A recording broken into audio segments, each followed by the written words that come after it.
Reading furnishes the mind only with materials of knowledge. It is thinking that makes what we read ours. I have always thought the actions of men the best interpreters of their thoughts. New opinions are always suspected and usually opposed without any other reason but because they are not common. The only defense against the world is a thorough knowledge of it. We are like chameleons. We take our hue and the color of our moral character from those who are around us. Parents wonder why the streams are bitter when they themselves poison the fountain. Education begins the gentleman, but reading, good company, and reflection must finish him.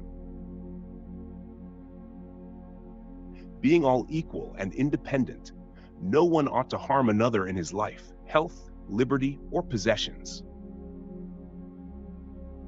To love truth for truth's sake is the principal part of human perfection in this world and the seed plot of all other virtues.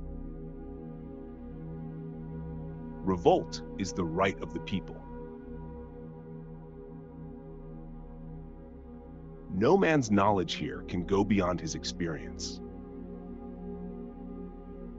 There is frequently more to be learned from the unexpected questions of a child than the discourses of men. The Bible is one of the greatest blessings bestowed by God on the children of men. It has God for its author, salvation for its end, and truth without any mixture for its matter. It is all pure, all sincere, nothing too much, nothing wanting. So that, in effect, religion, which should most distinguish us from beasts and ought most peculiarly to elevate us, as rational creatures, above brutes, is that wherein men often appear most irrational and more senseless than beasts themselves. All wealth is the product of labor.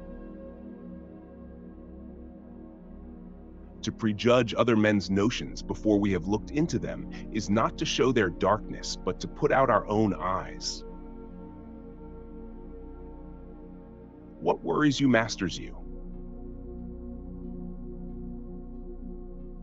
The great question which, in all ages, has disturbed mankind and brought on them the greatest part of their mischiefs, has been, not whether be power in the world, nor whence it came, but who should have it. Our business here is not to know all things, but those which concern our conduct. For where is the man that has incontestable evidence of the truth of all that he holds, or of the falsehood of all he condemns, or can say that he has examined to the bottom all his own or other men's opinions?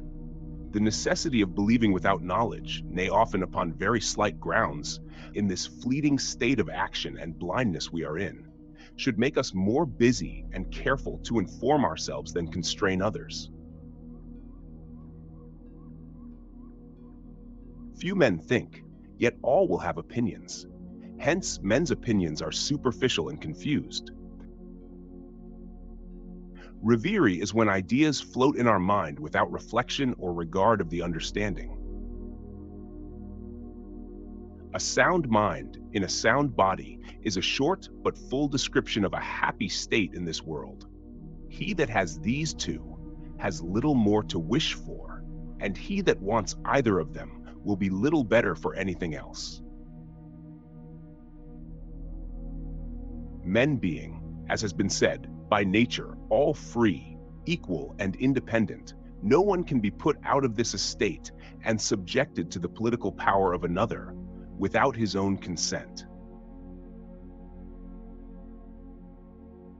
One unerring mark of the love of truth is not entertaining any proposition with greater assurance than the proofs it is built upon will warrant.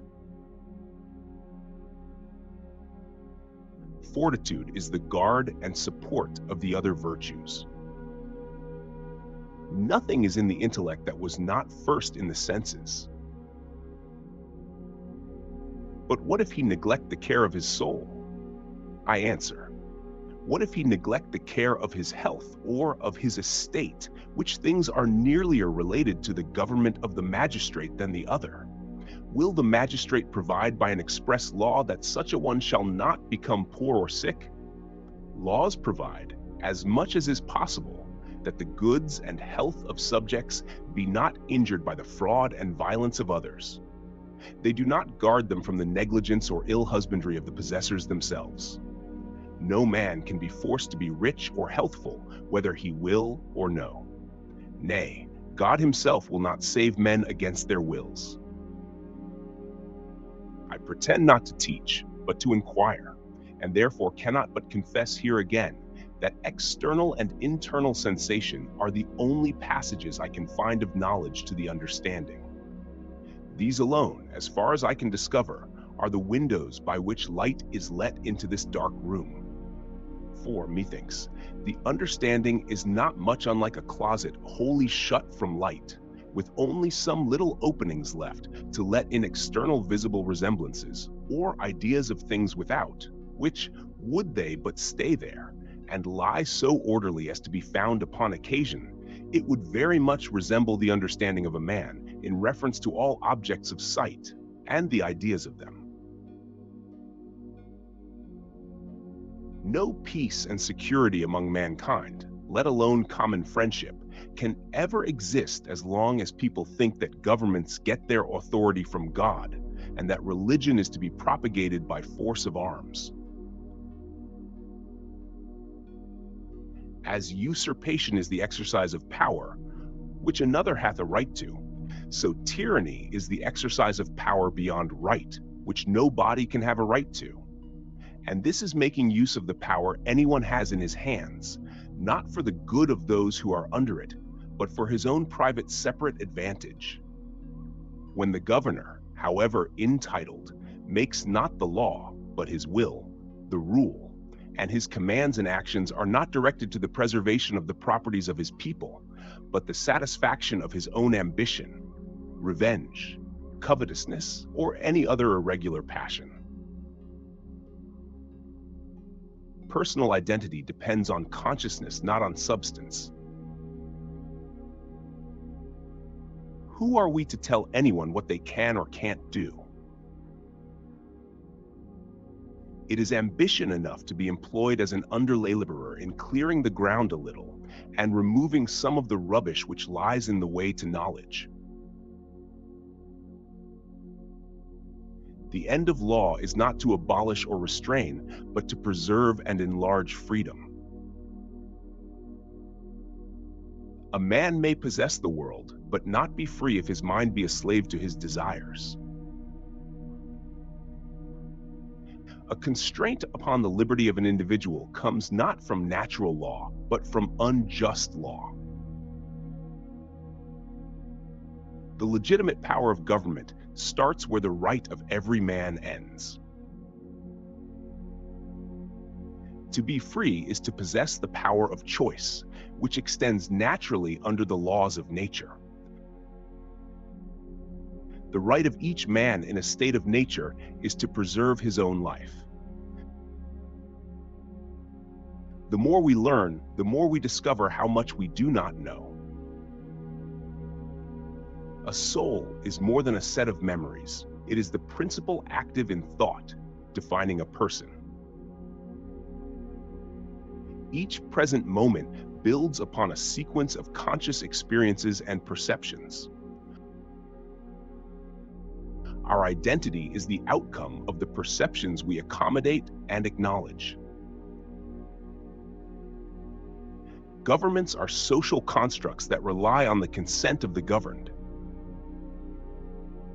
No government can have a right to obedience from a people who have not freely consented to it. The preservation of property is the reason why men enter into society. Justice and order derive from the collective agreement to uphold natural rights. Force cannot be opposed by reason, since the will of power enacts its own justification. True society begins not with forcing others, but by nurturing freedom of action. Civil society requires the surrender of private complaints for the common good. The heart has its reasons, of which reason knows nothing.